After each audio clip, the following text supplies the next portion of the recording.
Hey, today I'm going to walk you through how to make a studio in Pickaxe. A studio is a way to collect multiple tools together into a single web page that you can then do a lot of cool stuff with. So the first thing you're going to do is pick the tools you want. I'm going to do one about video editing. So I made tools like this DaVinci Resolve bot and this Adobe Premiere bot, and I basically uploaded the user manuals of these hard to use softwares and then turned them into chatbots so people could talk to them. And as you see, when I pick a tool or select it, it shows up here. Just for fun, I'm also going to add one about scripts. This is one I did to give you notes on your screenplays. And you can search for them. You can also scroll through them. I have way too many, so I just search. So if you like these three tools, you hit next. And then here you name it and give it a description. So I'm going to call this the Magic Video Editing Genie. And what does it do? It's a suite of tools to help with video editing and video production. Made by Mike. You can also hit generate to have AI write it, but I'm just gonna blow through this.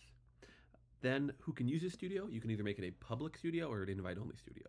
A public studio means anybody can come to it and use it, or at least see it. Invite-only means only email addresses that you have approved can then log in and use it. I'm gonna make it public. And just because it's public doesn't mean we can't set up a lot of cool controls for it. So here we have the free guest tier. This means people that anybody on the internet who gets the URL of the studio can show up and can use it for free. No sign up required. Member tier are people that give you their email. And then paid tier is a paid tier. So I'm going to add a paid tier here, and I'm going to kind of redo this a little bit. I want people who don't give me their email to be able to show up and see what my tools are, but not use any of them. So I'm going to give them 0 uses. People that give me their email, I want them to be able to use it 10 times. And then people that pay me $10 or $5 a month, I want them to be able to use it 100 times a month. And you can also come here and kind of decide which tools they can use. You can put some behind a paywall, some not. I'm just going to put all of them on the same level. So we'll hit next. If you have multiple studios, the way I do, you will be redirected here. This is the one I just made, so let's go check it out. And then here we are on this page to basically customize your studio. This is the homepage of your studio. Basically, whatever content someone clicks on will come here, whether it's a tool or whether it is sort of a homepage like this one. And there's all sorts of cool stuff you can do here. It's all very customizable. This supports Markdown, so you see that there's like bold, there's a table, there's this, there's even YouTube videos, pictures. If you click in, you'll kind of see how to do all of that. This is how you make a table. This is how you do bold text. This is how you do a list. A YouTube video, if you just paste in the URL, it shows up there. Pictures, you can do it like this. There's a handy little cheat sheet down here. So it kind of tells you how to do everything. And it's pretty easy. This is marked down. A lot of places on the internet use it. So let's say I love this, even though it's pretty generic. We can kind of go into here. You can add stuff to this also. So we could say, more info on this tool. And you can even throw a video in here so that maybe you can make a video of you using the tool, then people can watch it and use it here. You can also do folders.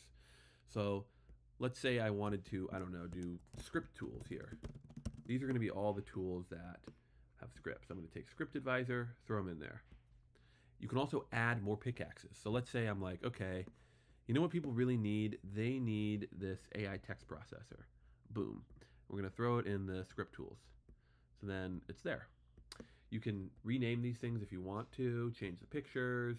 It's all super customizable. Then if you go over here in this right-hand panel, all sorts of stuff are here.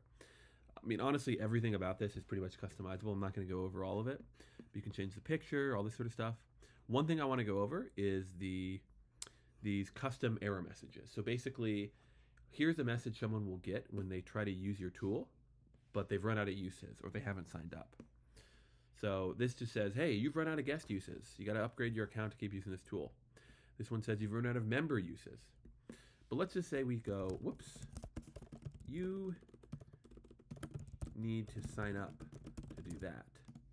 And you can make this sign up now. So you can just customize pretty much everything on here. There's also layout, so we could change the button to look like this versus that, all sorts of stuff. You can change the font, the color of everything. But let's say that we liked all of this. Let's go into the Manage tab. This is basically a place to redo or reset some of the limits you set in the beginning. As your metrics start to roll in, they all appear here. As people start to use it, you can see your responses here. Let's say you love this. You go up here, you can hit publish. You can add a domain if you have one. Let's just hit publish. And boom, your studio is now live. You can go here and grab the address and start sharing it with people. Here's what our studio looks like to end users. Wow, it's magical. Yeah. I hope you liked that tutorial of Studios. If you have any questions, put them in the comments. This is a pretty new product, so we would love to get feedback from it. What's great, what's not. Let us know. Thanks so much.